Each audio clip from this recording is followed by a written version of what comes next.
Hello, welcome back to my channel. Just in case you're new here, my name is Kay and I normally make videos about planning, daily planning, budget planning, home and garden planning, but recently I've been making some other kinds of videos, specifically videos about a midlife makeover. That's a project that I believe I'm in week 3 right now of that project, and I wanted to accomplish in 90 days a makeover. I wanted to see if I really invested in myself, in my growth, and this change that I'm going through, what I would look like at the end of 90 days. How I would, not necessarily what I would look like, I anticipate I'm going to look the same, but how I would feel. And part of that makeover, it has a lot to do with something that I've spoken about before on my channel, and that is I'm currently working through something called identity confusion. Um, it's something that I used to work, maybe I should just back up a little bit. It's something that I used to work with in clinical practice. I am a retired therapist and I had a clinical practice for about a decade. And I got a great job offer, and that's why I closed down my clinical practice. But um, I am also a clinical sexologist. I do have a doctoral degree in psychology, blah, blah, blah, blah, blah, blah, blah. I deal a lot with love and intimacy, and that's just always been a big part of me. And I'm a big researcher, so I've done a large body of research. I've spoken about my research around the world, and I can just punctuate that there and just say at the end of the day that I'm working through this, just like everybody else who struggles with the same thing is working through this. And that's something that I like to share also on my channel. Whew, that was a long-winded introduction to that. So identity confusion, what is it? Well, one way I can describe it, or at least one, I can describe how I experience it, is it's kind of like this inner murkiness where after a period of time, most people experience this after a prolonged period of time, and that is certainly my case. Um, you are giving so much of yourself to others around you, whether it be you're the boss of people, whether it be that um, uh, it's your parenthood, your role as mother, your role as caretaker. It's just all these roles that sometimes require us to invest wholeheartedly, whole bodily into. And you kind of lose track of the self. We all have this inner voice, this inner voice that speaks to our desires, our wants, our needs. And I think with identity confusion, you're so enmeshed in these roles in your outer external world that internal world, that inner world can become confusing and quiet. And that's something that you've seen me starting to look at in my midlife makeover. Is I'm trying to tap into that voice again because it feels just lost. And that's part of identity confusion. That voice just gets lost. So I'm trying to do these exercises, and certainly in this makeover process, to look at those desires, look at those needs, and learn about myself all over again. Because that's the other thing, is I feel like I don't know myself. I know myself in relationship to other people, and that's very concrete. That's, I know who I am, how I am as a mother, how I am as a partner, how I am as an employee. I understand myself in these roles. But when you strip all that away, um, sometimes I feel like there's nothing, it's so quiet inside. So again, I'm doing these exercises to tap into that quietness and say, hello, Mike. Here's my mic. Mike, anybody in there? Talk to me. And it hasn't been easy, and it's frustrating. And I have a very loud inner critic at the same time. It can be very demanding. It can require perfectionism. It's just relenting. Um, Yeah, so today, this exercise, I am going to do an exercise where I start to look at that. And there's several steps that I'm going to move myself through. And I thought maybe if this is something you're working through too, you want to join me in this. The first thing I did for this is just to let you know is I now have a safe book. It's just a notebook. Um, I had to reuse something I had. It's actually a sketch pad, because you all know through if you watch my budgeting videos, I'm trying to be have a low spend here year on all my supplies. So I'm just repurposing, recycling everything. But I found that in my daily planner, it recently became a more demanding space, and I caught that of like, whoa, okay, my to-do lists are increasing in size, and you know, I this has to just match me perfectly, and has to fit my mood, and there just wasn't flexibility. Um, Meaning, what does that mean? If I put like flower stickers on my page, then it all has to be heavy, and I don't know. The inner critic is very dysfunctional. Um, anyway, I created this safe space for myself because I felt my inner critic getting loud again. And I just needed to say, nope, this is my safe space. There's no judgment here. I'm going to do all the things here, express all the things here that maybe in my planner would be judged, would be criticized by that inner voice. Yeah, so that's the first thing I'm going to share with you here is to do this exercise. I'm moving over to the safe space. Normally, I would do this exercise and place it in my planner because I like to do these therapy with me little sessions with myself. But I'm not going to do this. I'm going to work in that safe space and look at some very challenging questions. So, are you ready? Okay. First thing I'm going to do though is a little bit of self care. I'm going to make myself some juice. So, come along. Let's go do that. And then let's go do the exercise. Okay. Be right back.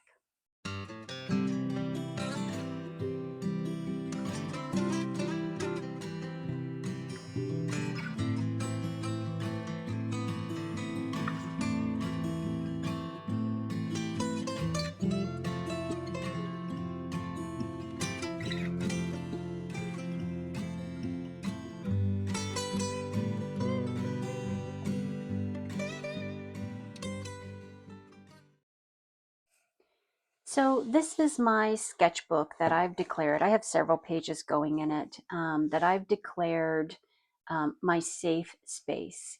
And I started to do what's called some shadow work here. And that's type of work where you express that inner critic, you look at that voice inside that's not positive, that may be critical. I'll show you a piece of work. I generally don't share a lot of my shadow work with people, but I'll share it with you so you can get an idea. Um, this is a piece that I did where I was really feeling stuck. So what I do is I can't draw. You can see over here, I can't draw at all. But what I can do is I can do a mixed media type of assembly of things to express my artistic side. And that's what you see here. This shadow work that I was doing where, feeling trapped, um, constant feeding of something, the needing to feed, the work harder, work harder, work harder, and of course, feeling fat, just the different phases of self. And this picture just kind of spoke to me. Um, yeah, sometimes I feel like my inner world just looks like that. So that's a piece of shadow work that I did.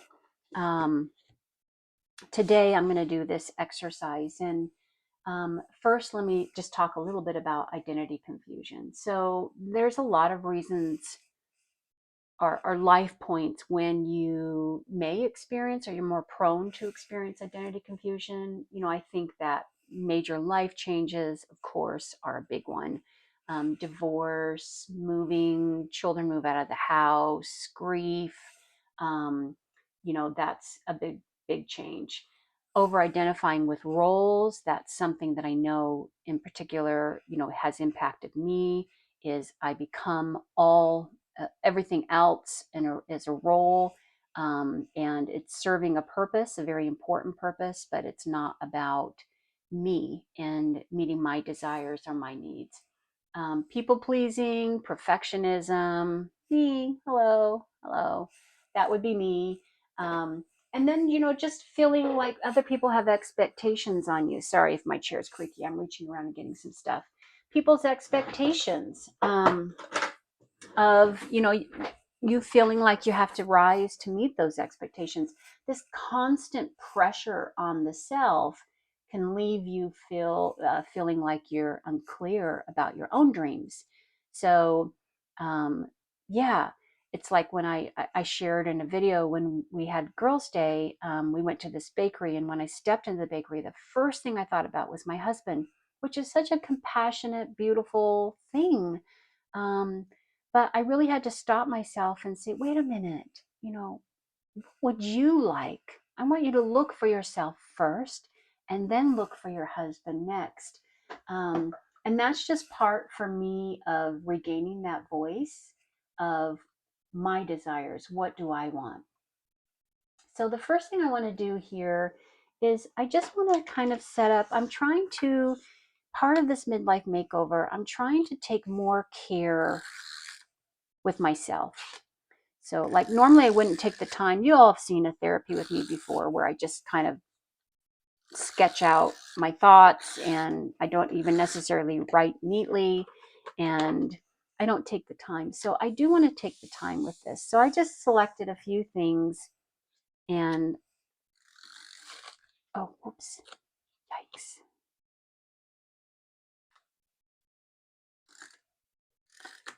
Oh boy, this just sticky tape does not want to stick to this. And I'm just going to lay them down here. And again, this is my safe space. So I'm not going to be at all critical or demanding. I'm just going to play with it. Glasses. Anybody else have trouble with these little stickers? It's like, boy, why do they have to make them so difficult? Do you all see this? Do you all see what is required to get this off its back? I guess it doesn't help that I can't see very well. Okay. See, I've been telling you all for how long, like I don't do stickers well and things like that. Now you know why. I loved this little sticker because it had postage on it and it's almost like a love letter to myself.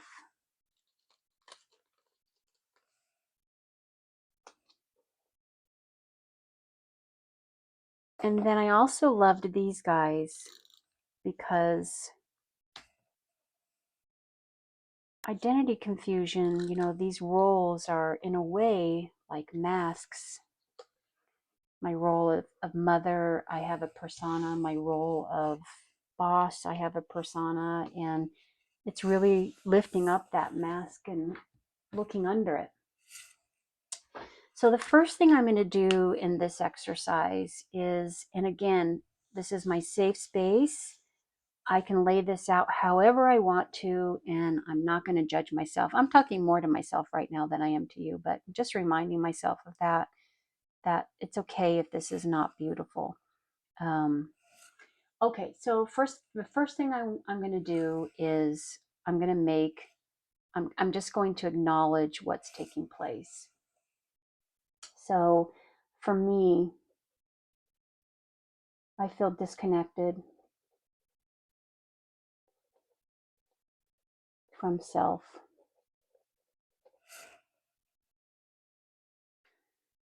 And I'm going to tell myself that's okay.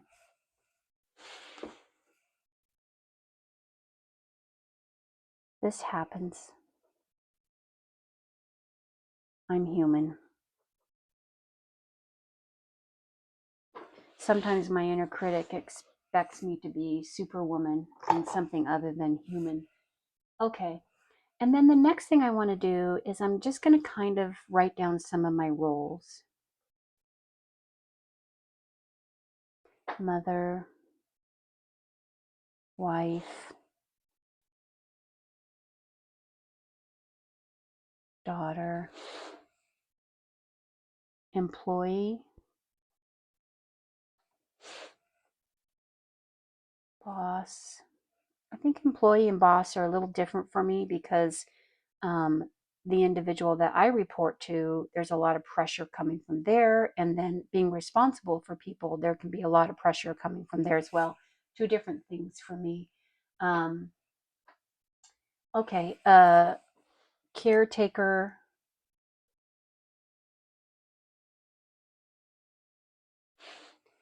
therapist. When I was doing therapy, I used to put a lot of pressure on myself to have my life just completely together. Um, and I found that that actually didn't serve me or my clients well in therapy. Um, yeah. You know what? I'm going to add one more because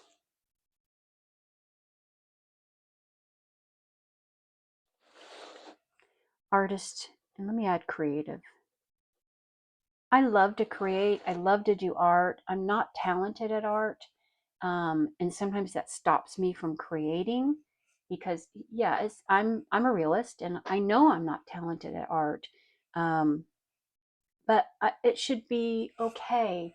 Um, yeah, I should allow myself to do things badly. Why does it have to be good? Yeah, I should just enjoy it, right? Okay, so the first thing I'm going to do is I'm going to look at, or the next thing I'm going to do is I'm going to look at core desires. So I'm going to ask myself, what excites me? So I've kind of made an affirming statement. I've looked at some of my roles, and now I'm going to ask myself what excites me. Um, what does excite me? I love to create. I love to explore, and this can be physically, intellectually, um, creating, exploring, growing things excites me. These are all really big action words. And maybe part of my issue is, I've resided in a larger body and that had a lot of inaction. And yeah, maybe that got conflated with the idea of I couldn't be in action because physically that may have been hard and I didn't allow myself spiritually or intellectually to explore action. I don't know. I'm just playing here. Um, okay. So, did I love the world before the world told me who to be? That's my next question. Did I love the world before the world told me who I needed to be? And I did love the world.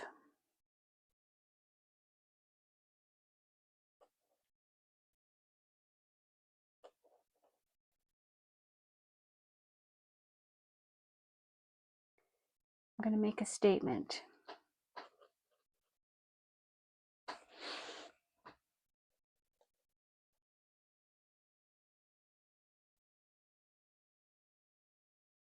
I know it seems like an odd statement or an odd question to ask yourself. Did I love the world before the world told me who to be? And yes, I did. And the reality is, I still love the world. But there's a difference. Here, I did these things. It was like breathing. I just did them. Um, I didn't have to um, have intentionality with them. I didn't have to carve out time. I just did them. And when the world started to tell me who I needed to be, and many of these were things I pursued, um, uh, I desired, but they came with these pressures, right? I think what changed, I still love the world, but what changed for me is um, that that organic being became silenced. It became quite secondary to these other things, and this is what I'm seeking now, is this balance. um okay, Sorry about a squeaky chair. Just going on to my next. Let's take a peek at now. Okay, so if I ask myself right now, I feel like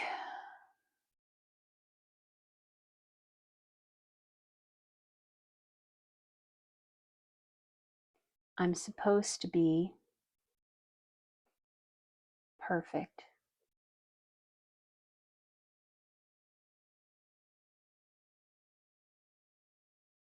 There when needed. I'm always on alert, like I'm hyper vigilant to needs.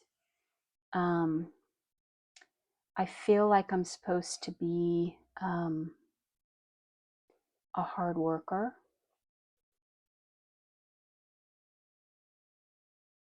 I feel like I'm supposed to be a provider.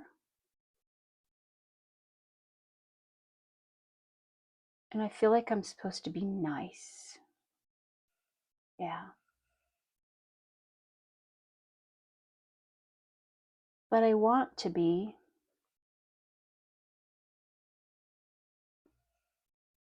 supposed to be these things, but I want to be carefree. I want to be creative. You know, perfect and creativity, those are just, they don't work well together, do they? The ability to explore while needing to be perfect and there when needed and a hard worker, it just can't happen, right? I want to be carefree. I want to be creative. I want to be authentic. Yeah, I want to be authentic. And I want to feel passion again. Okay.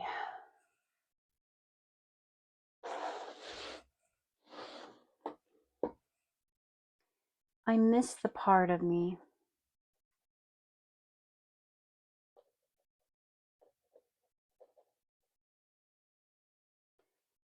I miss the part of me that used to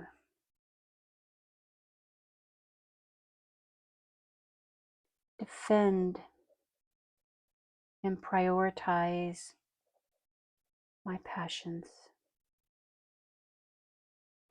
There is a part of my life in my young adulthood before bad relationships came my way, poor decisions came my way, where you couldn't beat the passion out of me. I was so passionate and I would defend those passions. Like I would go to the mat for those passions. And if an obstacle got in my way, I would remove it. I would go around.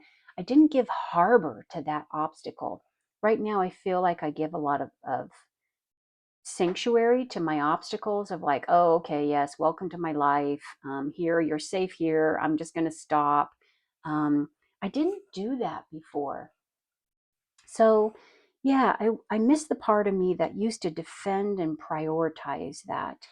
And that person that I was, my creativity and my art and something else I think that I haven't shared on my channel before is I'm a classically trained musician and was heavily involved in music um, until my young adulthood.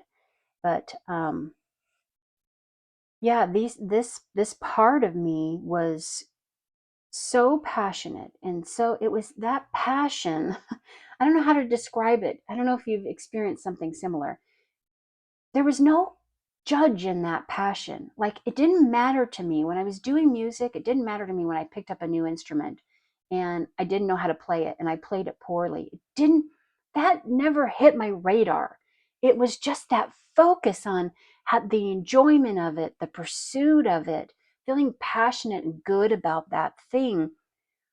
When did this inner critic become so loud? I don't know. But I miss that part of myself. Now, how can I reconnect?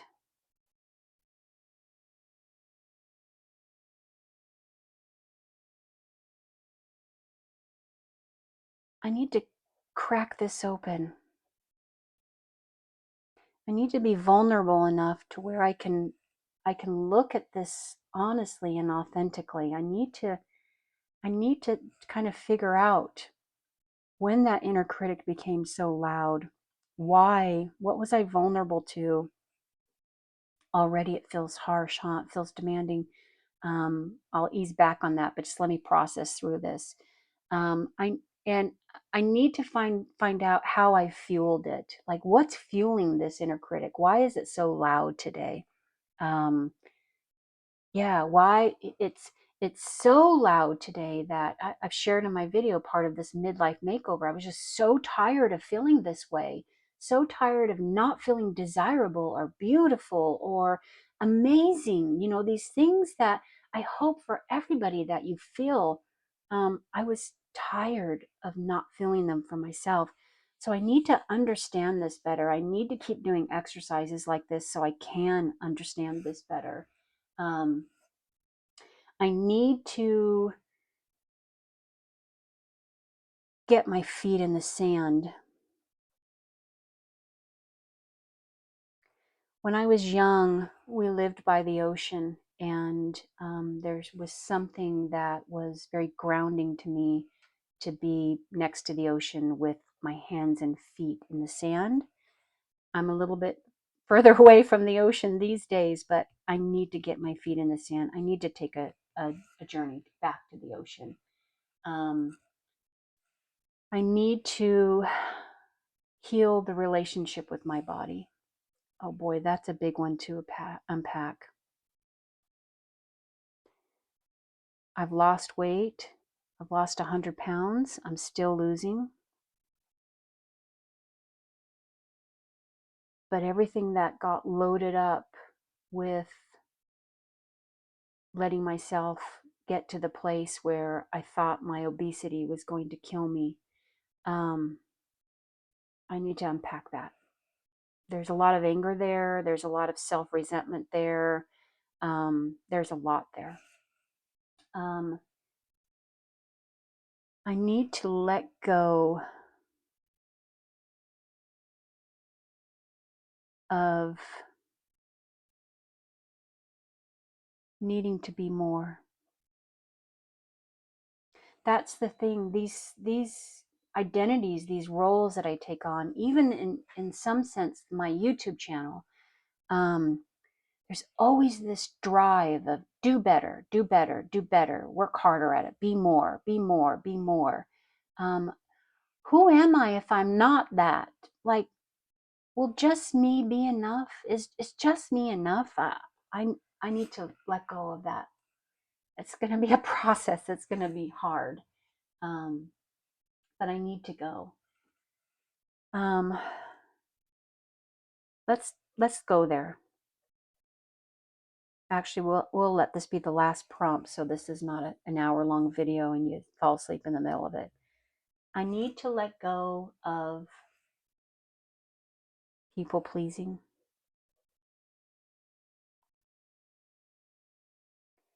I need to let go of the inner critic. I need to let go of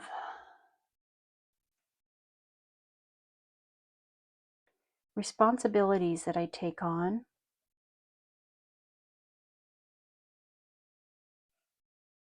that suffocate my inner voice. It's going to be a hard one. Okay.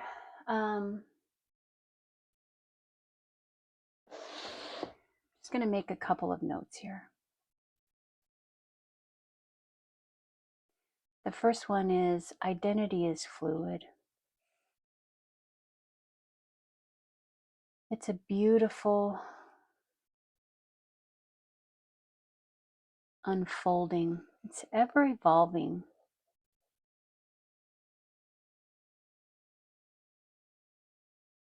Yeah, identity is fluid. Okay, now what I'm going to do is I am just going to kind of add some little elements to this page, like this. because this is my safe space and I can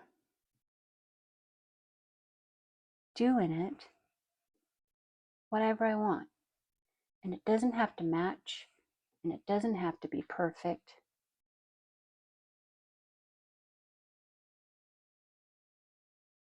It just has to be me.